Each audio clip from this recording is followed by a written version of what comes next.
Bonjour Laurent Saint-Martin, Bonjour. Vous êtes député La République En Marche du Val-de-Marne et rapporteur du budget à l'Assemblée nationale. Vous avez regardé le débat sur LCI hier sur les municipales à Paris? Alors, je n'étais pas disponible pour le voir, mais j'ai regardé ce matin tôt, effectivement. Qu'avez-vous pensé de la prestation d'Agnès Buzyn? C'était une première pour elle? Oui, elle a été elle-même. Elle a été telle que les Parisiens l'attendaient, c'est-à-dire sincère, portant un projet vraiment d'alternance pour Paris. Et j'ai vu une phrase qui m'a beaucoup plu. Agnès Buzyn a dit je ne suis pas une professionnelle de la politique, mais par contre, je suis une professionnelle de l'intérêt général. Je trouve que ça résume très bien le personnage qu'est Agnès Buzyn. Ce n'est pas une formule, puisqu'elle l'a démontré quand elle était ministre des Solidarités et de la Santé. Agnès Buzyn est une femme professionnelle au bon sens du terme, c'est-à-dire qu'elle maîtrise ses dossiers, c'est une experte de l'intérêt général, et puis elle n'est pas dans le dogmatisme, elle n'est pas dans la violence politique quotidienne, et je crois qu'elle a très bien compris que ce que voulaient les Parisiens pour 2020, c'est un projet de changement qui fasse de la transition sur les mobilités en douceur, qui accompagne les Parisiens dans les nouveaux modes de vie, et qui ne soit pas dans la violence politique et dans l'idéologie telle qu'aujourd'hui on le vit depuis 6 ans. Une carapace suffisamment solide pour résister aux bêtes politiques que peuvent être Rachida Dati ou Anne Hidalgo. Je connais Agnès Buzyn, vous savez, c'est une femme extrêmement sincère qui, derrière ce vernis de douceur, qui est très charmant et agréable quand on l'écoute, est une femme pleine de conviction et pleine de fermeté au bon sens du terme. C'est-à-dire elle est dans l'action politique, mais dans l'action au sens de l'efficacité. Elle n'est pas en permanence dans la bataille idéologique. Et vous savez, ça, les Parisiens, moi je les écoute quand je sors de l'Assemblée nationale, ils veulent de l'action et de l'efficacité.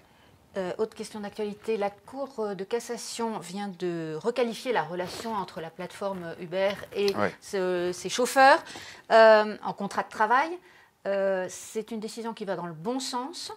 Oui, c'est une évolution en fait assez normale, je trouve, du droit du travail quand vous avez des nouveaux acteurs économiques qui disruptent, comme on dit, c'est-à-dire qui proposent des nouvelles méthodes à la fois de service, c'est le cas d'Uber, mais aussi du coup de travail pour ce que sont soit des indépendants, soit des salariés, puisque c'est justement la bataille sémantique et donc du droit du travail à la clé. Moi, je crois qu'il faut un petit peu accepter que quand vous avez des nouveaux acteurs, eh bien, ça change la manière de concevoir le rapport au droit du travail. Et il ne faut pas non plus s'étonner derrière qu'il y ait des salariés ou en tout cas des professionnels qui défendent leurs droits et que donc la Cour de cassation fasse tranche sur ce point. Donc je trouve que ce sont des évolutions assez naturelles. Vous avez des nouveaux modèles qui viennent et puis ils sont régulés. Je trouve ça plutôt bien que notre pays... Simple régulation ou coup d'arrêt mis à ce modèle économique? Bon, d'abord Uber ne dépend pas du marché français. Uber est une entreprise mondiale, mais en ce qui concerne le droit français, c'est un droit qui est attaché effectivement à la protection des travailleurs. Et je trouve assez sain et assez naturel qu'il y ait des évolutions. Uber se remettra de la requalification de travailleurs en salariés. Et je trouve que ça va plutôt dans le bon sens de réguler sans contraindre ces nouvelles plateformes à exercer ces activités dans notre pays. Parce que les VTC sont une avancée intéressante pour justement l'ensemble des citoyens qui les utilisent. C'est plutôt un bon nouveau service. Mais il ne faut pas que ce soit au détriment de la qualité de vie de ceux qui travaillent pour ces plateformes. Pas une marche arrière totale selon vous? C'est pas une marche arrière, c'est une régulation. C'est encore une fois, c'est pour moi l'ordre naturel des choses. Quand vous avez des nouveaux usages, mais aussi des nouvelles méthodes de travail, il faut à un moment que, soit par le biais de la Cour de cassation, soit par la puissance publique de manière générale, il y ait une méthode de régulation qui fasse en sorte que bon service, oui, mais un bon service qui se fasse avec un droit du travail normal et respecté en France. Le coronavirus, commence-t-on à être capable de mesurer son impact sur l'économie? C'est difficile, on essaie de l'anticiper effectivement. Ce qui est sûr, c'est qu'il y aura un impact sur les entreprises, c'est déjà le cas actuellement, et donc il y aura directement un impact assez important sur les finances publiques aussi du pays. C'est difficile à dire, mais on peut prévoir au moins 0,2, 0,3 points de produit intérieur brut imputé effectivement. Donc il y a un risque réel de ralentissement de la croissance, oui, bien sûr, mais voire de récession? Je ne sais pas encore si on peut parler de récession, je ne le souhaite pas, mais ce qui est sûr, c'est qu'il y aura un deuxième trimestre consécutif de croissance négative, c'est de la récession. Un ralentissement, mais nous verrons bien, c'est trop tôt pour le dire, mais ce qui est sûr, c'est que là, l'urgence à court terme, c'est aider les entreprises qui souffrent réellement et au quotidien des problématiques d'import-export notamment et de circulation logistique liées au coronavirus. Donc il faut les accompagner, il faut mettre en place des mesures de lissage. Le gouvernement fait assez sur ce point? Oui, le gouvernement. Bruno Le Maire a tout de suite réuni l'ensemble des acteurs économiques, il y a eu une réaction immédiate, des propositions de lisser les prélèvements sociaux et fiscaux assez rapides. Il faut en faire plus. Non, je crois qu'on est dans la bonne direction là-dessus. Après, la question de l'impact sur les finances publiques, elle se posera effectivement dans quelques mois, quand on y verra un peu plus clair. Mais ce qui est sûr, c'est qu'il va y avoir un manque à gagner fiscal pour notre pays. C'est malheureusement ce qui se passe très souvent dans le cadre de ce genre de ralentissement. Les entreprises, il y a eu déjà les gilets jaunes, les grèves, ça commence à faire beaucoup.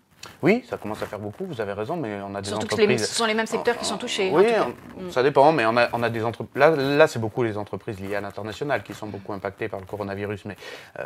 Mais aussi l'hôtellerie, la restauration. Vous savez, quand vous êtes une PME, une ETI, quand vous êtes dans le tissu économique, vous êtes résilient et vous êtes habitué à affronter... Et la résilience, elle est mise à forte épreuve. Affronter des chocs exogènes comme ceci. Ce qui compte, c'est est-ce que la puissance publique est capable de les accompagner vite et bien? Et la réponse, elle est oui. On l'a fait sur les gilets jaunes, on l'a fait effectivement sur les grèves aussi liées à la réforme des retraites, et on le fait actuellement sur le coronavirus. Donc on accompagne ces entreprises-là. Vous savez, en France, on a cette capacité à parfois aller moins vite que la croissance mondiale quand elle est en forme, mais par contre on résiste mieux. Mais par contre on résiste mieux quand il y a des crises exogènes et mondiales. Je pense que ce sera le cas aussi sur le coronavirus. Vous parlez de l'international. Le problème des chaînes d'approvisionnement, il est devenu majeur. Ça montre quoi? Une trop forte dépendance à la Chine? Non, ça montre que nous sommes dans une société mondialisée, avec des échanges internationaux permanents pour beaucoup de secteurs économiques, et que donc il faut effectivement savoir vite s'adapter. Et vous dites que la France est meilleure finalement, est en tout cas moins en position de faiblesse que certains autres pays? En tout cas, je trouve effectivement que notre tissu industriel et économique a une capacité d'adaptation réelle, efficace, et je trouve que la puissance publique l'accompagne vite et bien. Ce qui compte aujourd'hui, c'est qu'une PME qui va se retrouver confrontée pendant quelques mois à la crise du coronavirus ne mette pas la clé sur la porte. C'est ça qui compte. Donc il faut qu'on l'accompagne et qu'on l'empêche justement d'avoir des crises de trésorerie qui lui permettent de franchir effectivement cette tempête du coronavirus. Jusqu'où le gouvernement est prêt à aller? Je pense que vraiment le sujet de prélèvements sociaux et fiscaux doit être assez offensif, doit être assez offensif et s'assurer au cas le cas dans les territoires que les entreprises et nos PME ne soient pas dans des difficultés de trésorerie majeures. On peut imaginer prise en charge du chômage partiel. Par exemple, on peut aussi imaginer, comme ça avait été le cas dans la crise de 2008, que des entreprises publiques comme la Banque publique d'investissement, par exemple, viennent en soutien en trésorerie pendant des périodes de crise très spécifiques, effectivement, par des avances, des choses comme ça. On a des outils publics. On a la chance de vivre dans un pays où on laisse vivre nos entreprises quand tout va bien, et en même temps, on sait aussi les accompagner en cas de crise majeure comme celle-ci, parce que ce ne sont pas les entreprises qui l'ont choisi, et encore moins les salariés. Les retraites, la conférence de financement, l'Institut Montaigne chiffre à 20 milliards aujourd'hui le besoin de financement du système pour 2030. Alors c'est plus 12 milliards comme le pense le gouvernement, encore moins les 9 milliards sur lesquels on aurait peut-être pu trouver un compromis avec les partenaires sociaux. Vous voyez bien que cette garde des chiffres est un peu idiote. La question n'est pas de savoir si on est à 9, à 20, à 12. Ça dépend. C'est un chiffre, oui, en fait, payé. Vous savez pourquoi il y a cette différence de chiffres? Ça dépend de la confiance que vous donnez au corps, en fait, au Conseil d'orientation des retraites. Et est-ce qu'il est trop optimiste ou pas? Donc c'est pas extrêmement intéressant. Moi, je fais plutôt confiance au corps. Et donc je fais plutôt confiance aux chiffres que le gouvernement a présentés de 12 milliards. Mais qu'est-ce que ça veut dire, ce débat? Ça veut dire qu'il y a un sujet sur le financement des retraites. Et ça veut dire qu'on ne pourra pas, et le Premier ministre avait raison de le dire dès le début, on ne pourra pas simplement faire un changement systémique des retraites en France. Ça doit s'accompagner d'une mesure d'âge. Moi, je crois que c'est une mesure d'âge, mais en tout cas, il faut faire confiance à la conférence de financement pour trouver une solution d'équilibre financier. Il n'y a pas 36 leviers. On le sait qu'il n'y a pas 36 leviers. Il y a la mesure d'âge, moi, c'est celle que je défends depuis le début, et le Premier ministre également. Vous avez les sujets de cotisation, vous avez le sujet des niveaux de pension. Il faut que un compromis est possible. Je crois qu'un cocktail de ces leviers-là est possible, et c'est à la conférence de financement. Nous avons fait confiance à la démocratie sociale, c'est à elle de le présenter au gouvernement, et le Parlement l'intégrera dans le texte qui votera en lecture définitive. C'est le pari que nous avons fait, nous faisons confiance aux partenaires sociaux. Maintenant, à eux de nous démontrer qu'ils prennent aussi leurs responsabilités sur l'équilibre financier qui doit être trouvé sur le système actuel et sur le système de demain. Réponse fin avril à la fin de la conférence de financement. Je le souhaite. Merci Laurent Saint-Martin. Merci à vous.